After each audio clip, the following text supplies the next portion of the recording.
অন্তর্বর্তীকালীন সরকারের প্রধান উপদেষ্টা অর্থনীতিবিদ ডক্টর মোহাম্মদ ইউনূস সহ 14 জনের মধ্যে মন্ত্রণালয় ও বিভাগ বন্টন করা হয়েছে।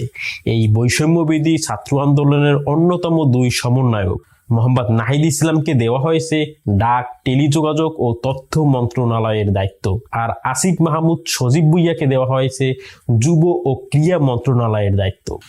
রাষ্ট্রপতির আদেশক্রমে শুক্রবার 9 আগস্ট মন্ত্রিপরিষদ সচিব মোহাম্মদ মাহবুবুর হোসেন এই সংক্রান্ত প্রজ্ঞাপনটি জারি করেন। এর আগে বৃহস্পতিবার 8 আগস্ট রাত 9:30টার দিকে বঙ্গভবনে ডক্টর মোহাম্মদ ইউনূস সহ 14 উপদেষ্টাকে শপথ বাক্য পাঠ করান রাষ্ট্রপতি শাহাবুদ্দিন। বাকি 3 উপদেষ্টা ঢাকার বাইরে থাকায় শপথ অনুষ্ঠানে তারা উপস্থিত হতে পারেননি। শপথ নেওয়া অন্যান্যদের মধ্যে জায়গা করে নিয়েছেন আসিফ মাহমুদ, সজীব ভুঁইয়া ও নাহিদ ইসলাম, বৈষম্য বিরোধী ছাত্র আন্দোলনের অন্যতম দুই সমন্বয়ক। তারা দুইজনই ছাত্র প্রতিনিধি হিসাবে জায়গা করে নিয়েছেন। উইকিপিডিয়ার তথ্য বলছে আসিফ মাহমুদ ও নাহিদ ইসলাম দুইজনেরই জন্ম 1998 সালে, অর্থাৎ তাদের বয়স 26 বছরের আশেপাশে। বাংলাদেশের ইতিহাসে এত কম বয়সে আর কেউ কোনো সরকারের উপদেষ্টা হতে পারেনি।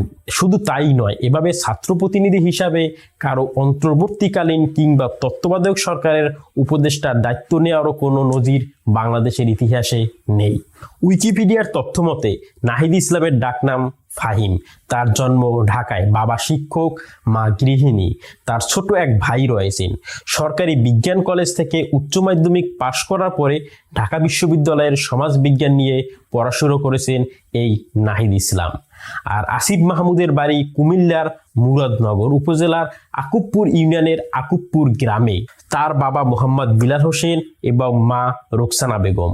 আদমজী ক্যান্টনমেন্ট কলেজ থেকে পড়াশোনা করে আসিফ মাহমুদ কলেজটির বিএনসিসি ক্লাবের প্লাটুন সার্জেন্ট ছিলেন। কলেজ থেকে উচ্চ মাধ্যমিক পাশ করার পরে ঢাকা বিশ্ববিদ্যালয়ের ভাষা বিজ্ঞান বিভাগে পড়াশোনা করেছেন। আসিফ মাহমুদ সজীব ভুঁইয়া ঢাকা বিশ্ববিদ্যালয়ের ছাত্র শক্তির আহ্বায়ক ও নাহিদ ইসলাম সদস্য সচিব।